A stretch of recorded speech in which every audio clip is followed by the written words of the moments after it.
Esta jornada começa nas Ilhas de Shoals, ao largo da costa do Maine, antes de atravessar para o continente, rumo à cidade portuária de Kittery.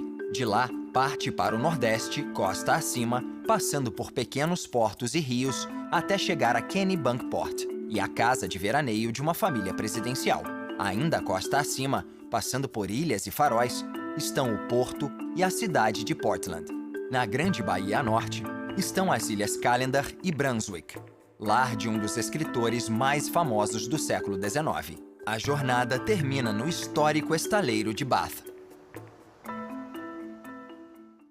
O passeio começa a 10 quilômetros ao largo da costa, nas Ilhas de Shoals, que se espalham pela fronteira entre os estados do Maine e de New Hampshire. No século XVII, todas as ilhas eram controladas pela colônia da Baía de Massachusetts, quando Maine e New Hampshire, em vez de estados americanos, ainda eram apenas províncias.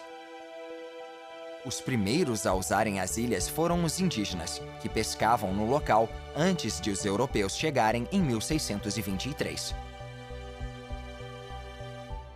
No século XVIII, havia uma próspera comunidade habitando a região, mas durante a Guerra de Independência, os moradores das ilhas foram evacuados para o continente.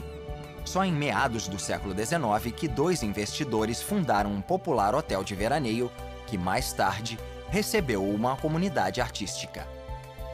Desde 1915, várias ilhas pertenceram à Star Island Corporation, um centro de conferências e retiro religioso sem fins lucrativos. No verão, o local cedia vários eventos de uma semana, utilizando o antigo Oceanic Hotel.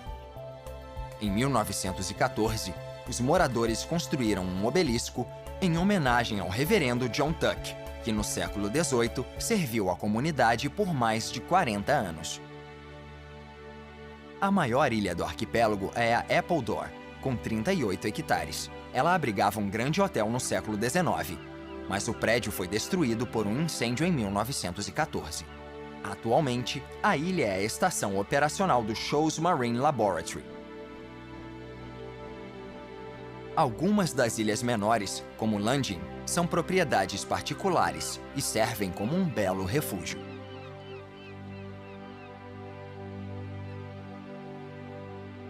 No continente, a fronteira estadual separa as cidades portuárias de Portsmouth, em New Hampshire, e Kittery, no Maine. Na entrada do porto, os navios são alertados sobre as pedras perigosas desde 1820 pelo Whaleback Light. O farol foi reconstruído em 1872, depois que uma tempestade destruiu seu antecessor. No meio do porto fica a ilha de Seavey e um histórico estaleiro naval.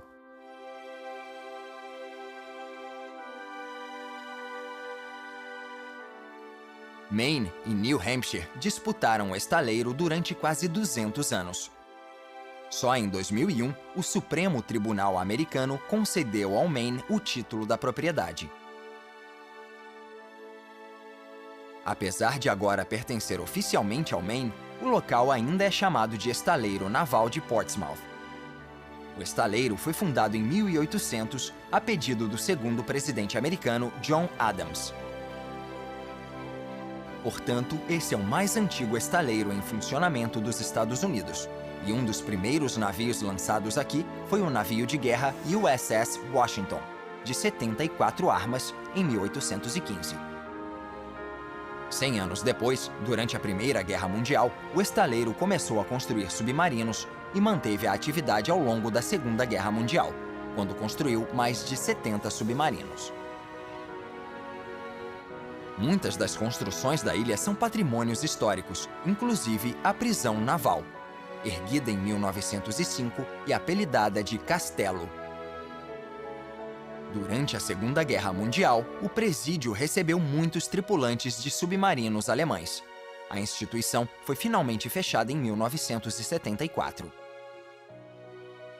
O Forte McClary, construído em 1808, protegeu o porto e o estaleiro em séculos anteriores. Ele foi desativado em 1918.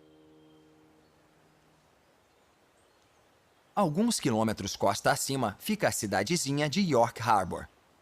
Durante a Guerra de Independência, quando as ilhas de Shoals foram abandonadas, alguns pescadores derrubaram seus casebres de madeira e, literalmente, atravessaram a baía boiando neles, até York Harbor, onde reconstruíram os casebres. Este porto marítimo, que já foi próspero, exibe várias belas mansões do século XVIII. Uma delas tem vista para o rio, a Sayward Wheeler House, construída nos anos 1720. Foi a casa de Jonathan Sayward, um comerciante local e um respeitado líder civil.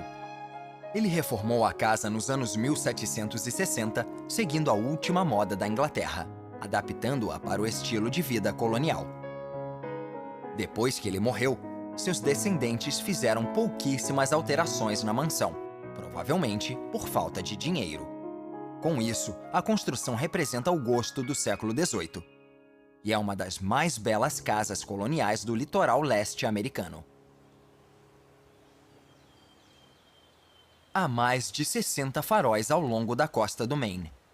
Antes do radar e do GPS, eles eram essenciais para manter os navios fora de perigo. Um dos mais famosos fica na ilha Nubble, na extremidade de Cape Neddick. Em 1874, o Congresso americano destinou $15 mil para a construção de um farol no local que continua em uso até hoje. Conhecido pelos moradores como Noble Light, o farol é um símbolo americano. Tanto que uma imagem dele foi levada na espaçonave Voyager junto com outras da Grande Muralha da China e do Taj Mahal, para o caso de a nave cair nas mãos de extraterrestres inteligentes. As barras da grade que cerca a lanterna são decoradas com réplicas de bronze de 10 centímetros do próprio farol. O Nubble Light já figurou em mais cartões postais, calendários e outros souvenirs do que qualquer outro farol da Nova Inglaterra. Várias das antigas vilas de pescadores agora são muito visitadas. Ogunquit, que significava lagoa costeira para os índios Abenaki, é uma das mais famosas, principalmente por causa de Perkins Cove e de sua ponte levadiça extremamente fotografada. No século XIX, o lugar era muito frequentado por artistas, que eram vistos pintando ao lado dos pescadores, que também exerciam seu ofício. Na mesma época, os ricos ergueram grandes casas que acabaram virando hotéis, como é o caso do Beechmer Inn, construído nos anos 1880. Atualmente, o litoral atrai turistas de muito longe, especialmente no outono, quando as cores das árvores lembram a paleta de um pintor. A praia de 5,5 km é uma das principais atrações da região e forma uma península natural que protege o rio Ogunquit. Ao longo desta faixa costeira, rios sinuosos e de fluxo lento são perfeitos para a prática da canoagem e para o turista se maravilhar com as cores do outono.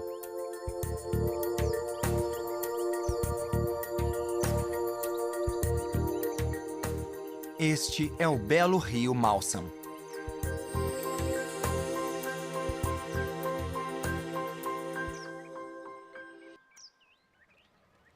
O rio desemboca no mar, perto da praia de Kennebunkport, onde luxuosas casas de todos os formatos e tamanhos contornam a costa.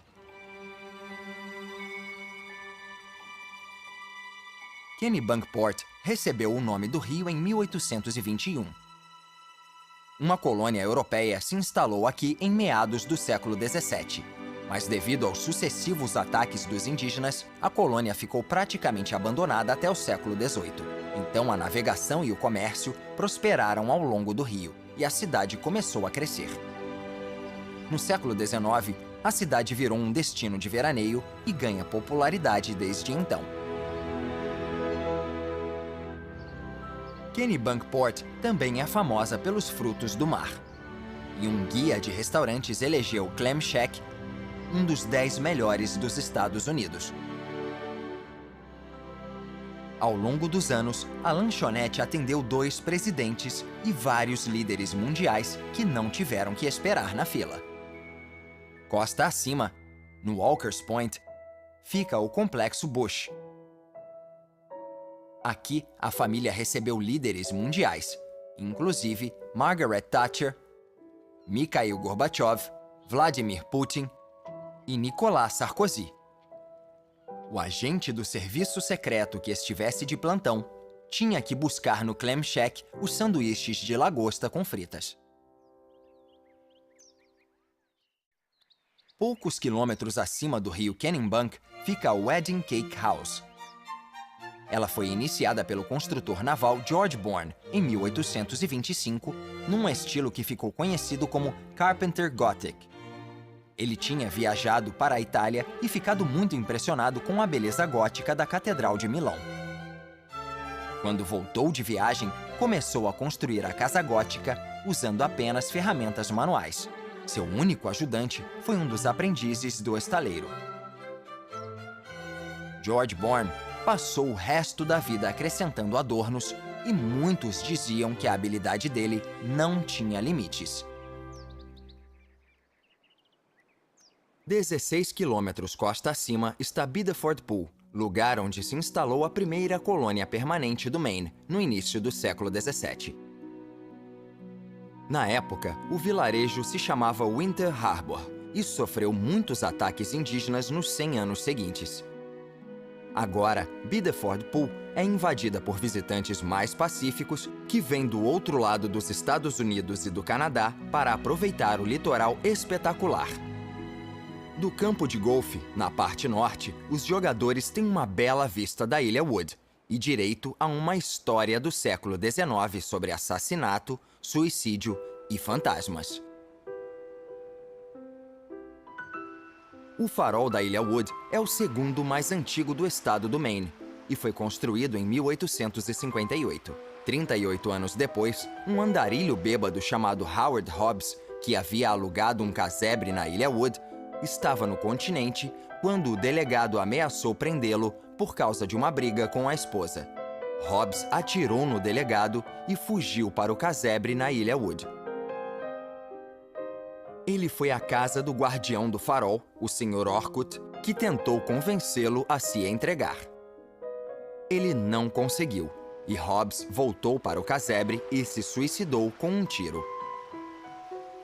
Nos anos que se sucederam ao incidente, houve relatos de gemidos vindos do casebre, da sombra de uma figura fantasmagórica e de portas trancadas que foram abertas misteriosamente. O guardião do farol que substituiu o anterior, aos poucos enlouqueceu com isso tudo e, certa noite, em 1905, remou para o continente e, na manhã seguinte, se suicidou. Em 2005, uma equipe de pesquisa paranormal começou a investigar as assombrações, o que só aumenta o mistério dos estranhos acontecimentos no farol da Ilha Wood. Do outro lado da baía fica Prouts Neck, uma cidadezinha peninsular. No fim do século XIX, virou moda ter uma casa de veraneio no local.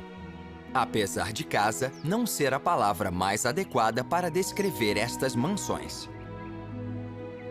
Muitas casas ainda pertencem às mesmas famílias que as construíram há mais de 100 anos. Em 1883, um dos artistas americanos mais influentes do século XIX se mudou para Prouts Neck, onde passou o resto da vida, Winslow Homer. Ele reformou uma garagem de carruagens na propriedade dos pais. Nos 20 anos seguintes, penou para vender os quadros, mas pelo menos contou com o apoio dos pais e mais tarde do irmão. Em 1900, os quadros dele, principalmente as paisagens litorâneas, começaram a vender bem, e ele finalmente virou um artista bem-sucedido e conquistou estabilidade financeira. Winslow Homer morreu neste ateliê em 1910, aos 74 anos.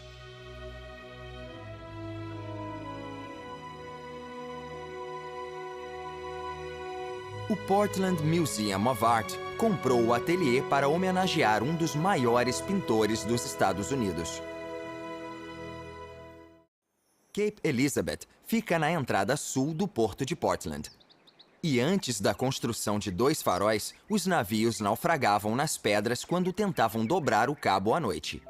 Os primeiros faróis foram construídos em 1828, mas foram substituídos por 2 estruturas de ferro fundido em 1873. Mas esse sistema foi desativado em 1924. E o farol do continente foi vendido por uma bagatela. O farol de Cape Elizabeth, mais próximo da costa, continua operante. Os navios que entram no porto de Portland se deparam com outro farol localizado num perigoso promontório de pedra. O Portland Headlight foi encomendado por George Washington e concluído em 1791. Desde então, a torre foi encurtada em 6 metros e ampliada de novo em 1864. O poeta Henry Wadsworth Longfellow, que morava em Portland, costumava visitar o farol e talvez tenha se inspirado nele quando escreveu o poema The Lighthouse. Eis 2 versos. A saliência rochosa adentra o mar, e em sua ponta, alguns quilômetros à frente, o farol ergue sua enorme estrutura de alvenaria, um pilar de fogo à noite e de nuvem de dia. Os grandes veleiros navegam para longe e para perto, sacolejando nas ondas intensas. Sempre alegres quando veem o brilho do farol, dão silenciosos acenos de boas-vindas e de despedida. Há 2 fortes na entrada do porto de Portland. O primeiro é o Forte Scammell, da Ilha House, construído em 1808 e modernizado durante a década de 1850. Entre 1907 e 1937, a ilha e o forte foram usados como centro de imigração e considerados a versão nortista da Ellis Island, no porto de Nova York. Em 1857, o Forte Gorges foi erguido para ampliar a defesa do porto.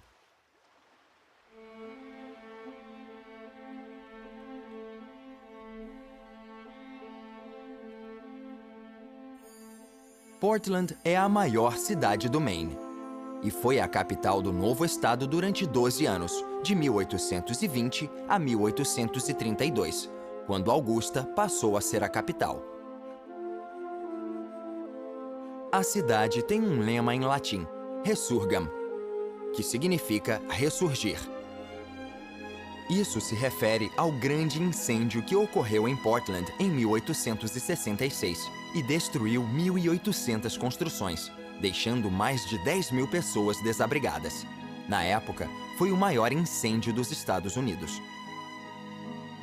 O poeta Henry Wadsworth Longfellow, autor do poema declamado anteriormente, descreveu o incêndio como desolação, desolação, desolação.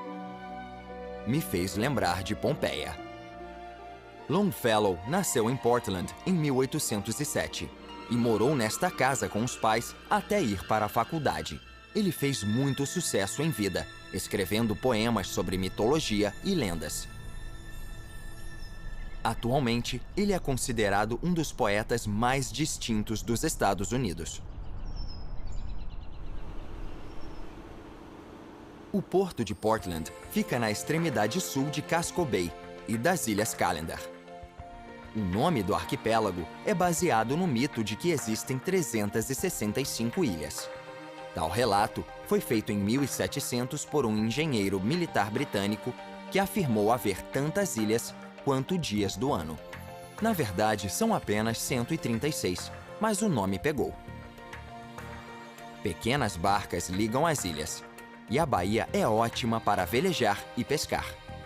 A maioria das ilhas é habitada, mas as menores só têm algumas casas. Em 1912, o Sr. Leon Leonwood Bean abriu uma lojinha no porão da loja de roupas do irmão em Freeport. Ele começou a vender a Bean Boot, a bota de caça do Maine. Ele batizou a loja de L.L. Bean. O sucesso foi tanto que em 1951, o estabelecimento começou a funcionar 24 horas por dia. A loja virou o principal comércio de Freeport. Atualmente, é uma multinacional com vendas anuais de mais de $1 bilhão. A poucos quilômetros de Freeport, há algo um tanto curioso. Um deserto no meio do Maine. Parece areia, mas é silt glacial que foi depositado há 10 mil anos e tem cerca de 25 metros de profundidade. Ao longo dos séculos, surgiu uma camada de solo sobre o silt, permitindo que as árvores e a vegetação rasteira crescessem. A exposição ocorreu por causa de um agricultor que, no final do século XVIII, limpou o terreno e não alternou o plantio. Isso, aliado ao pasto excessivo, provocou a erosão do solo e produziu esta duna. À medida que o deserto se espalhou, o agricultor desistiu de tentar controlá-lo e deixou a natureza tomar seu rumo. O local foi comprado em 1919 e transformado numa atração turística. Nos anos 50, havia um camelo de verdade no lugar, mas como ele cuspia nos turistas, foi mandado para um zoológico e substituído por uma estátua em tamanho natural. Poucos quilômetros a leste estão a cidade de Brunswick e a Bowdoin College, uma das 10 melhores universidades dos Estados Unidos. Ao contrário da maioria das universidades de sucesso, a Bowdoin se manteve pequena e só tem 1.700 alunos. A universidade foi fundada em 1794 e 2 escritores excepcionais se formaram aqui em 1825. O romancista Nathaniel Hawthorne e o poeta Henry Wadsworth Longfellow. A relação da universidade com a Guerra de Secessão fez as pessoas dizerem que a guerra começou e terminou em Brunswick, já que um professor da Bowdoin recebeu a rendição do exército dos Estados Confederados em 1865. E a mulher de outro professor começou a escrever o livro de 1852 que influenciou o início da guerra, A Cabana do Pai Tomás. A autora Harriet Beecher Stowe era, junto com o marido, uma abolicionista fervorosa. O livro, que descrevia a vida dos escravos, vendeu mais de 300 mil exemplares no primeiro ano, sendo o romance americano mais vendido do século XIX. Harriet chegou a abrigar escravos fugitivos em sua casa em Brunswick, onde escreveu o livro. Isso fez o presidente Lincoln dizer a ela: "Então, você é a mulher que escreveu o livro que deu início a esta grande guerra." Brunswick não está longe do último destino desta jornada, a cidade de Bath, no rio Kennebec. Este navio da Marinha Americana está sendo construído no Bath Iron Works. O estaleiro foi fundado em 1884 e constrói navios de guerra desde então. Durante a Segunda Guerra Mundial, os navios construídos no Bath Iron Works eram considerados mais resistentes, dando origem ao ditado: "Se foi feito em Bath, é o melhor." No auge da produção durante a guerra, o estaleiro lançava um destroyer a cada 17 dias. Uma verdadeira façanha. Ao longo dos anos, o estaleiro projetou e construiu encouraçados, fragatas, cruzadores e destroyers, inclusive os da classe Arleigh Burke, que estão entre os navios de guerra mais modernos do mundo. Em 2001, o estaleiro construiu uma enorme plataforma de concreto para a montagem final dos navios. Assim, eles não precisam ser construídos num plano inclinado para serem lançados. Podem ser construídos no plano reto e transferidos para a plataforma. Quando o navio está pronto, a plataforma afunda na água e a embarcação boia. A jornada pela pitoresca costa do Maine termina aqui.